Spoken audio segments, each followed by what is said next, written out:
என் சகோதரரும் சகோதரியும் தாயும் ஆவார். இது இயேசு கிறிஸ்துவுக்குள் பிரியமான என் சகோதர சகோதரிகளே, இந்த நிமிட நச்சரிக்கை இயேசுவின் நாமத்தின் நான் உங்களை அன்போடு அழைக்கிறேன். என் சகோதரரும் சகோதரியும் தாயும் ஆவார். யார் சொன்னார்? மக்களை பார்த்து, சீர்களை பார்த்து இயேசு கிறிஸ்து சொன்னார், நீங்கள் எனக்கு சகோதரனாக சகோதரியாக தாயாக மாற வேண்டுமா? இத்தகைய உறவு தான் முக்கியம். கடவுளோடு நமக்கு இருக்கிற அந்த உறவை புதுப்பித்துக் கொள்கின்றவள் தான் நான் கடவுளை அப்பா தந்தா என்று அழைக்க முடியும்.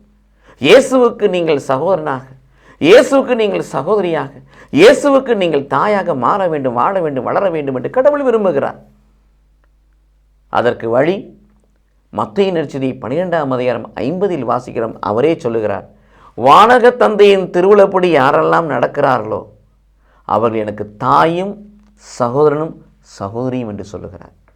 ஆம் பிரியமானவர்களே, ஏசாயா 50:4 வாசிக்கிறோம், களைத்தவனை தன் வார்த்தையால் ஊக்குவிக்கும்படி கற்றதை உணர்த்தும் கடவுள் அதிக ஆலயதோறும் இனி எழுப்புகிறார். எழுப்பி அசானுக்கு செவி மடுப்பது போல வார்த்தைகளுக்கு திருவுளத்துக்கு செவி கொடுக்கும்படியாக என் செவி புலன்களை ஆண்டவர் திறக்கிறார்.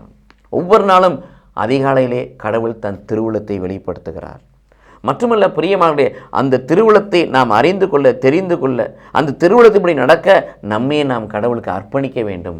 ரோமர் 12:1-2 வாசிப்பது போல, ஆண்டவரின் இரக்கத்தை முன்னிட்டு நான் உங்களை வேண்டிக் கொள்கிறேன், நீங்கள் உங்கள் உடலை கடவுளுக்கு வந்த பரிசுத்த பலியாக உயிரிழப்பு பலியாக ஒப்புக்கொடுங்கள், அப்பொழுது கடவுளின் திருவுளம் யாது என உயிர் துறந்து வாழ்வீர்கள் என்று சொல்லுகிறார்.